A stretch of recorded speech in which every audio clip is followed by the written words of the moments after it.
प्यारो मित्रों, यह कहानी एक गांव की है जहां लोग एक दूसरे के सहारे जीने का तरीका सीखते हैं। एक गांव था जहां लोगों के बीच में अनूठा एक बंधन था। यहाँ के लोग एक दूसरे के साथ मेहनत करते, सहायता करते और एक दूसरे के साथ खुशियों और दुखों को बांटते थे। इस गांव की कहानी बहुत ही अनोखी थी। एक बार गांव में एक नया आदमी आया। उसका नाम राम था। राम बहुत ही निराशाजनक हालात में आया था। वह एक छोटे से गांव में दूर रहते थे, जहां उनका परिवार बीमारियों और तंगी में फंसा था। उन्होंने सोचा कि वह इस गांव में आकर नए जीवन की कोशिश करेंगे। राम गांव में आकर एक आदर्श बनने के लिए प्रयास करने लगे। वे हर काम में मेहनत करते, दूसरों की सहायता करते और सबके लिए प्रेरणा स्रोत बन गए। दूसरे लोगों की खुशियों और दुखों में भी वे सहभागी रहते। एक बार गांव में बड़ा दुहक का समय भी आया जब गांव के मुखिया का बेटा अचानक बीमार पड़ गया।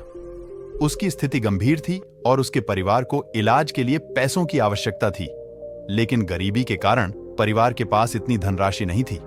जब राम ने इसे सुना, उन्होंने तत्परता से अपनी सभी बचत की राशि का उपयोग करके परिवार की मदद की। वे नहीं चाहते थे कि इस दुखी परिवार को किसी भी हमारी तरह जूझना पड़े। उन्होंने बचत की राशि के साथ साथ दूसरे गांव वालों को भी अपील की और उन्होंने भी उस परिवार की सहायता की। इस आपातकाल में गांव वालों ने एक बड़ी टीम बना ली। सभी ने मेहनत करके और अपने संगठन के साथ मिलकर इलाज के लिए पैसे इकट्ठा किए। थोड़े समय के बाद बेटे का इलाज हुआ और वह पूरी तरह स्वस्थ हो गया। इस घटना के बाद गांव वालों के मदद करने के इरादे एक दूसरे के साथ और भी मजबूत हो गए। यह उनकी सद्भावना, नेकी और सामर्थ्य का परिणाम था। वे सभी ने समझा कि दूसरों की मदद करके ही हमारा असली लक्ष्य पूरा होता है।